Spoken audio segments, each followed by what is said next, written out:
Well, this was unexpected. I walked out to feed up and do my afternoon chores, only to find Mr. Ivan over here rolling around in my burn pile. He likes that soot from my burn pile, all those ashes. Ivan, come here, buddy. Or you think you're gonna be in trouble? I'm not upset with you. How's everything going? I know Pawpaw has made a ton of videos about your progress and how you're doing. I think that there was a 14-day window that everyone was real worried about. And the good news is you've passed that 14 days.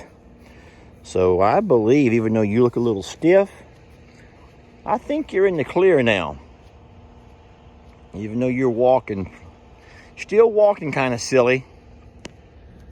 Anyway, you're always welcome to come over and lay in my burn pile. What I was saying is Facebook is trying to create some community standards, and all the donkeys are trying to say is that it's about time that you ladies adhere to what Facebook sees as community guidelines and community standards,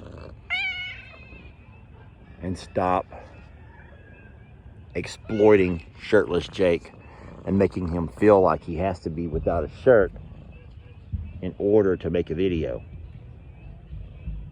I mean, what if all of us resorted to different tactics just to get a view? Really, think about that for a minute. What if everybody had to resort to some kind of weird tactic just to get someone to watch their videos? How sad would that be? People having to resort to all kinds of tactics just to get other people to watch their videos to get that view. What is this world coming to? I'm serious. What is the world coming to? What's the world coming to? Seriously, what's the world?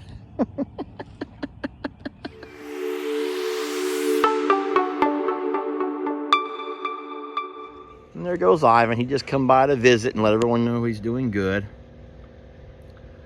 And I'm just going to go ahead and say this, and I don't mean to hurt anybody's feelings, but of all the hours and hours and hours of video that you've seen from Pawpaws about Ivan, if this right here does not tell you more,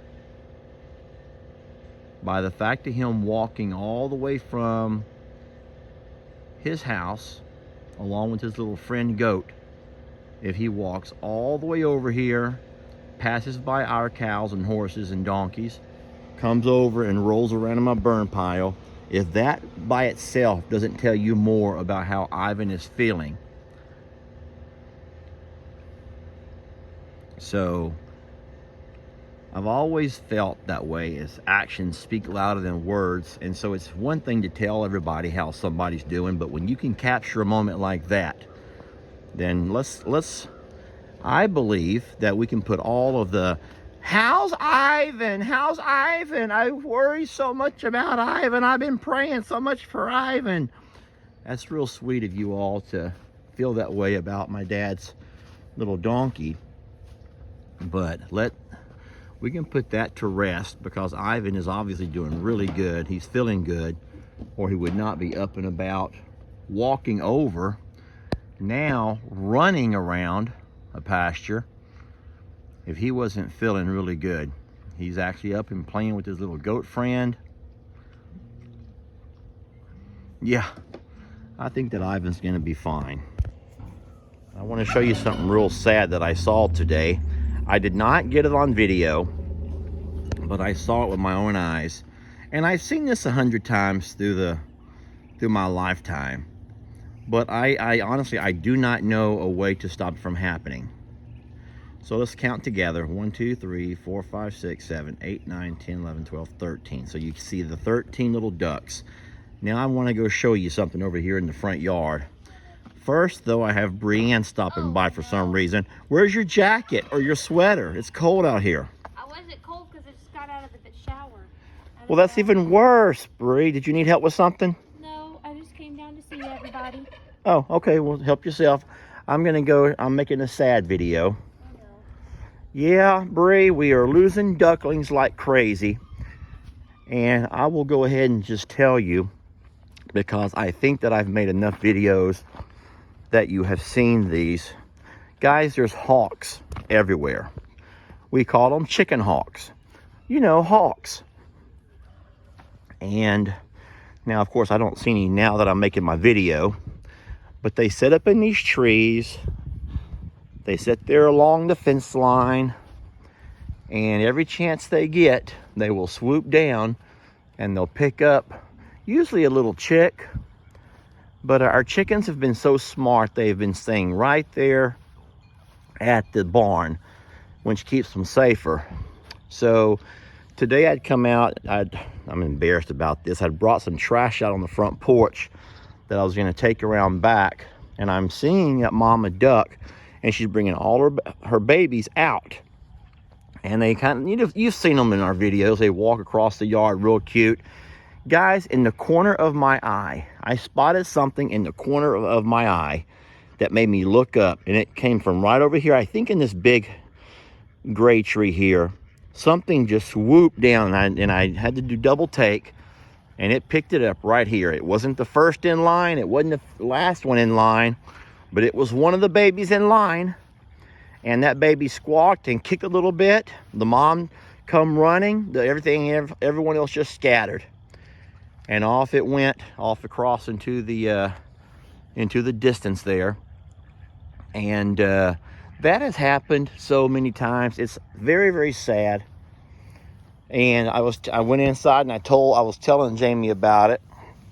How it's just, it happens so fast.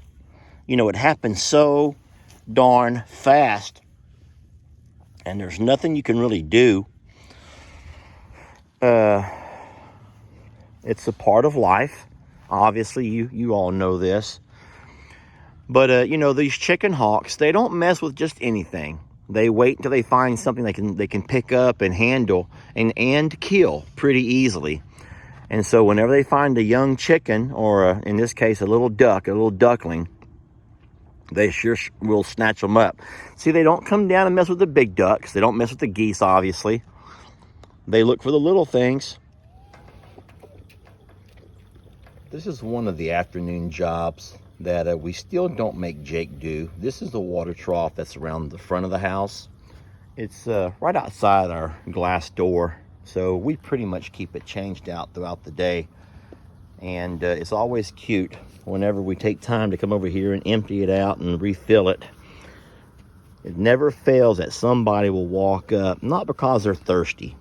Chip is not thirsty, y'all. He just wants some love. And it's cute the way all the other babies will try to find their own time. It's kind of like your kids, you know. I feel scared. I'm scared because Ellie is already older. You know, he's almost 22. Lex is only 10. But even at the age of 10, it's harder and harder to find time to get love out of Lex. And so I've noticed myself having to find reasons, find excuses to get a chance to love on them, you know, just grab them and tickle them and play with them and just hold them a little bit. And yeah, little boys, they don't want to love that way. And if you have little boys that will love on you, consider yourself lucky, because neither one of my sons were ever, after they got to a certain age, all of the lovey times were over. All right, thank you, Chip. I enjoyed loving on you on your water field. You can get back to your friends now. Look, he's come over here. He could have stayed over there to eat. Everyone else is eating. They have their own little separate piles. But he walked over to spend time with Daddy because he's not too much of a macho where he can't still love his dad. So what I'm doing now is carrying some fresh water in the pasture, or I'm sorry, into the little stall with tiny Tina. Hey, sweetie. So I have to refill her water twice a day. That's how much water she goes through. And I like it because I can kind of come in here and love on her a little bit while I do it. Tina gets real skittish when we come inside here with her. she would prefer me to stand outside. Right, baby? You like when I stand outside. Scoot over a little bit. Here. There we go. I'll put the water right there. And then I'll take her medicine over here. And whenever she leans over to get a drink, I'll try to spray her it a little bit. I don't want to spray the water though. Don't want to leave a medicine residue in her water. I would have been smarter to bring snacks, maybe her favorite little goldfish. Because right now she seems like, you know what, I don't need water that bad. I can hold off on the water for a little bit. But I'm not taking any more medicine on my chest. What I'm gonna do is move this other bottle of medicine before she knocks it off into her water. There you go. I want y'all to notice how good that looks. Look at that. That looks so good. It's still raw, but it's not bloody. It's not oozing anything. So now I'm gonna go ahead and put a little spray to it. There we go. And I'm done with that for the day. Y'all like this perspective? If y'all want to stick with me for a second, I'll show you exactly the combo and mixture that we do for the ostriches. Of course, in this bowl. Hey, Mr. Hank, where you headed? Where are you headed? Well, I don't think there's much diesel in that thing, so don't go too far. So I'm only mixing up a little bit for Tina right now. And so this is normally I would do this times 4 when I feed all the babies. So there's a scoop of our mealworms. I'm going to come over here and get some of this rabbit food. And I should have gotten that same scoop. I'm going to take this same scoop here, and we're going to get a scoop of rabbit pellets. Got a lot of alfalfa in this stuff. And then we need one last scoop of this flock pellet. See this? This is a flock pellet. I'm going to mix them all 3 together. Then I'll take my hand, just kind of do this over here. So you can see that she's getting a little bit of everything all mixed in there together. Because she's hungry, y'all. This girl is hungry. Looky here. Now y'all looky here. Looky there. Oh my gosh. Can y'all believe how hungry she was? Yeah, we don't like starving our ostriches.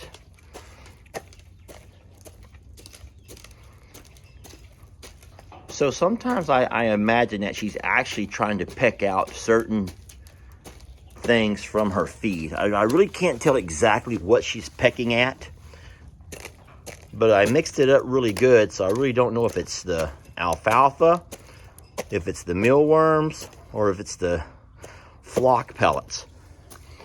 But what I do know is that when I come back in a couple of hours, it will all be gone. And they have to eat about 5 pounds a day.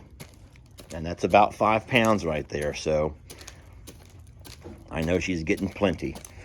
I mean, heck, have you guys not noticed how much better they look now than when we got them a month ago? We rescued Wanda, and then we had to buy Tina and Debbie.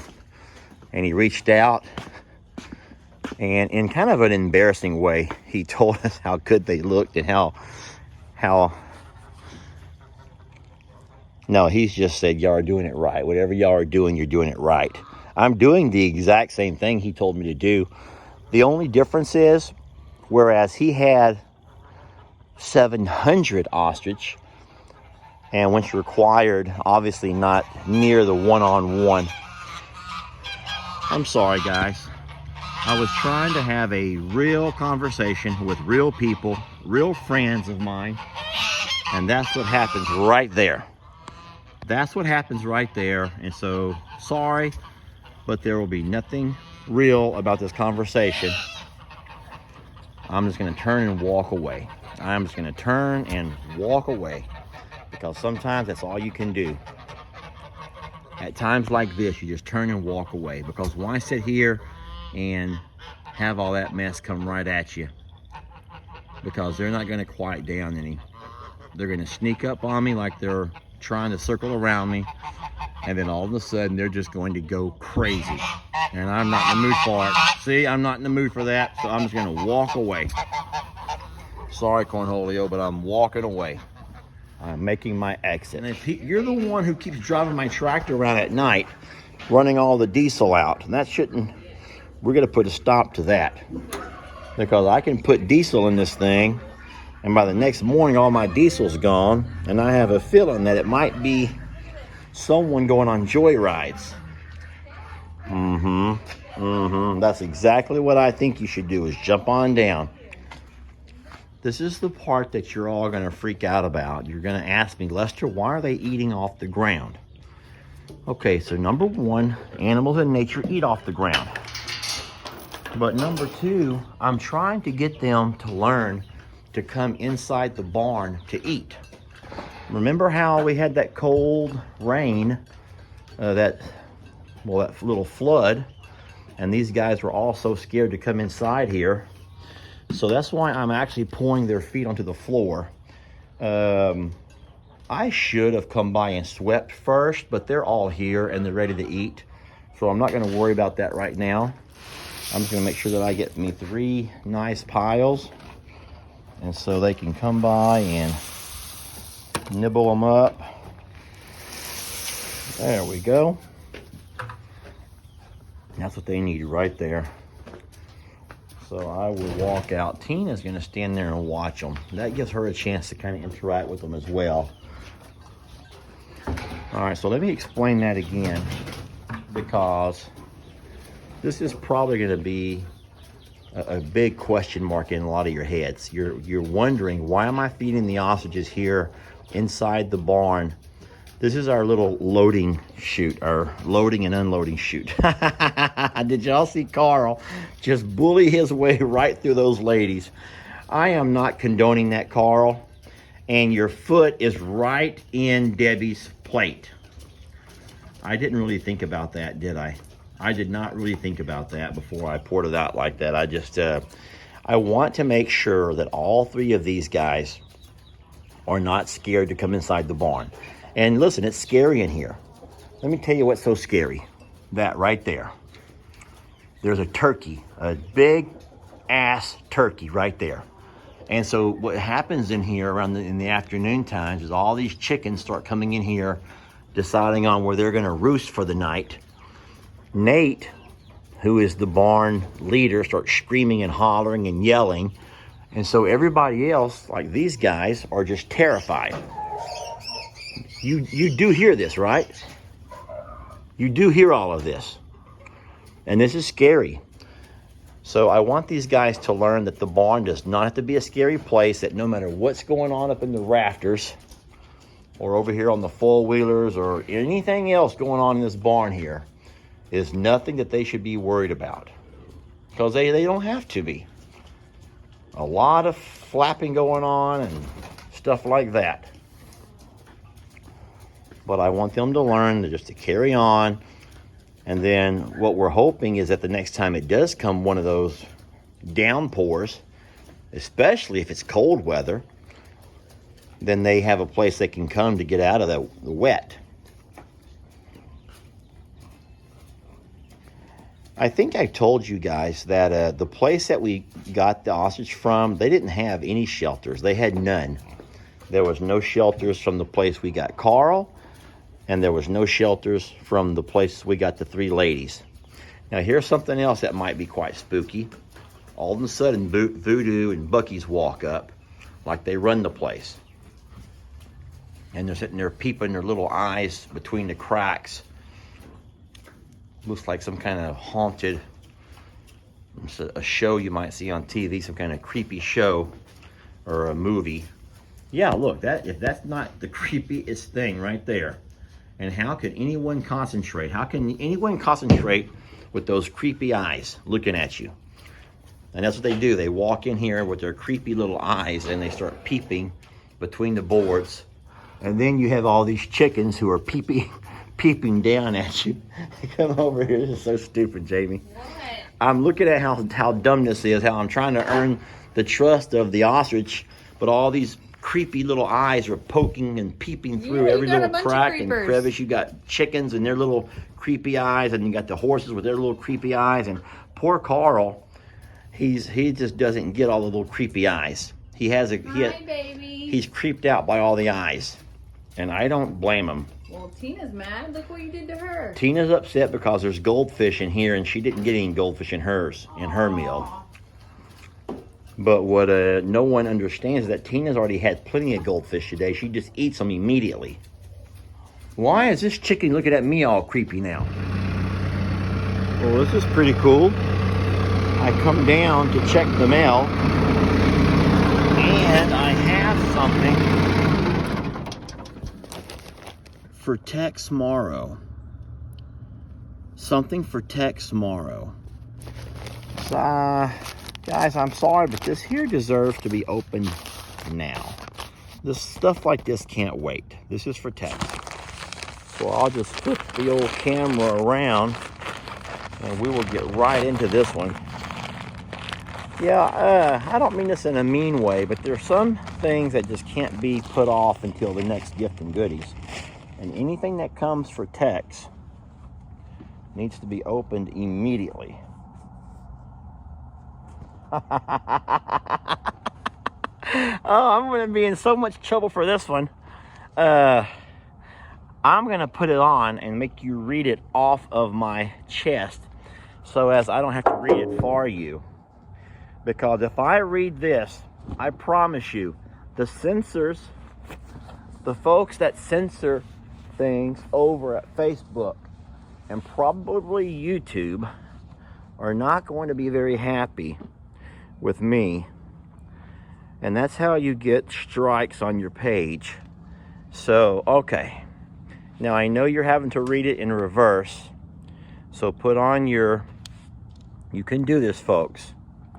Here we go. Let me grab my cap. So, I guess being his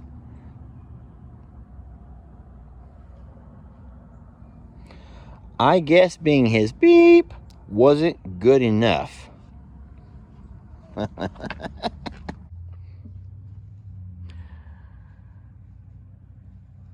Okay.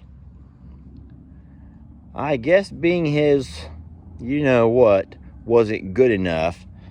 You gave them my pasture too. To see if there's a name on this. It comes from Custom Ink, which means it was special made. Oh, this comes from Doug. I believe I know exactly which Doug this is. This would be probably Doug A. She bit me. She bit me. Why did you do that? Why are you all doing that? Huh? Tell me again? Oh. I totally get it. Yeah, Jake. Okay. Listen to me, y'all. There's been a problem.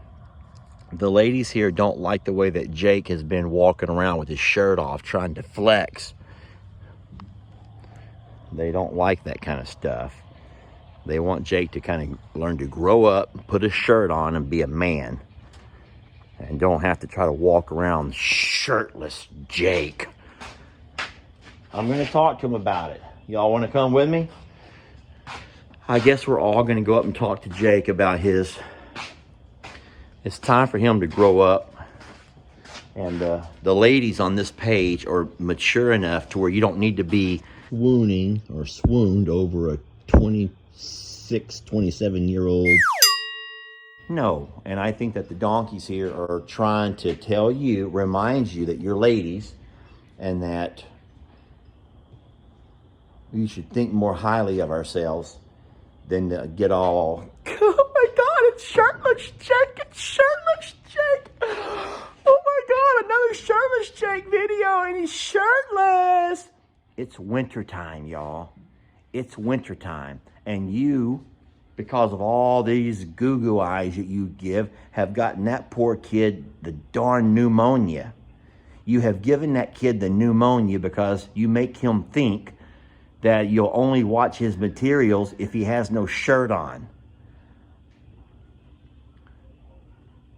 Haven't y'all heard of all the different movements and everything out there where people are trying to stop that kind of behavior, where you can learn to love and accept somebody despite the fact that they have these... I'm just saying, what if it was the other way around? What if it was the other way around and I would only watch one of your videos if you did it with less clothes on? And the videos of yours, what? I'm trying to make my point. I am trying to make my point here. I'm trying to make the point. Yes, it was a very valid point. Because the donkeys feel like, what if you only watch their videos if they came out half dressed? And if they were half dressed, oh my God, all the views. Ow! I am sorry. I'm trying the best I can to tell the story. I'm trying here.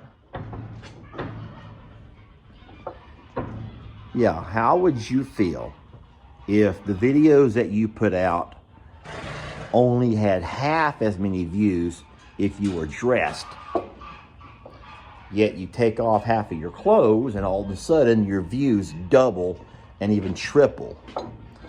And then you get a bunch of stars. That's all I'm trying to say, and I am just the messenger. I'm not the jealous uncle. I am not the jealous uncle. I am not the jealous uncle. I am just the messenger from these sweet little donkeys who feel like we have come too far as our human civilization to resort to that kind of behavior from the more refined of the sexes. That is true. Ladies, that is true. You are the more refined of the two sexes. And that's where we're at. And that's where we're at. I will say something kind of funny. This is hilarious, actually. So everybody has their own little thing. Everybody has their own way to, what do they call that? There's a word that I'm looking for. Everybody has their own little ploy, a way to draw an audience in. But Facebook has made it to where poor Jake can't make a video without a shirt. Or he's being demonetized. That means he's not getting ads played. And if you don't get ads played, you're not going to make any money. So he's putting out videos for free, which is awesome for all those who want to see Jake with no shirt. But they're actually trying, even Facebook is mature and civilized enough. Please don't scratch my nose. See? This is what I do. And I'm going to end up regretting it because I'm going to get slapped across the nose.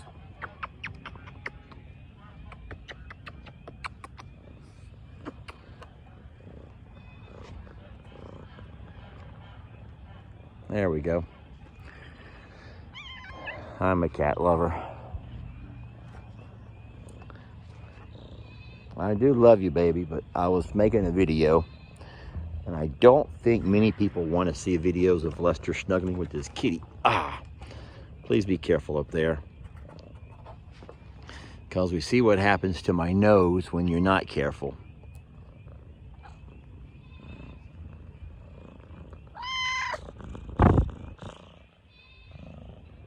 Yeah, just making a video.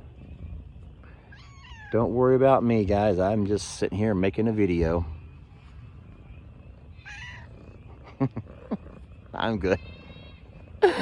I'm still good. Just making my video.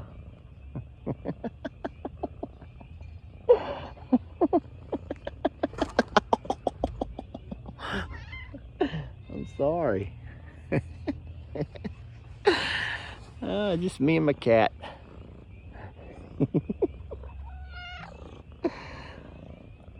Please, kitty. Can I finish my video? Can I finish my video? Without getting scratched in the face.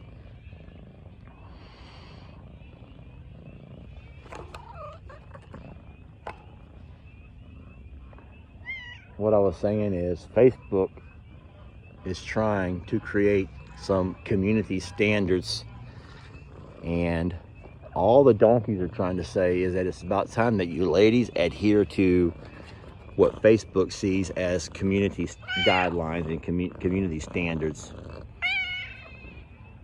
and stop exploiting shirtless Jake and making him feel like he has to be without a shirt in order to make a video. I mean, what if all of us resorted to different tactics just to get a view? Really, think about that for a minute. What if everybody had to resort to some kind of weird tactic just to get someone to watch their videos? How sad would that be? People having to resort to all kinds of tactics just to get other people to watch their videos to get that view. What is this world coming to? I'm serious. What is the world coming to? What's the world coming to? Seriously. What's the world? I gotta go. This video's run on long enough. Bye, guys. Hope y'all enjoyed the video. And thanks for watching. And thanks for not making me take my shirt off to get a couple of views. Even though I would, if Facebook would allow heavyset guys to walk around with their shirts off and I had no shame, I would definitely do it.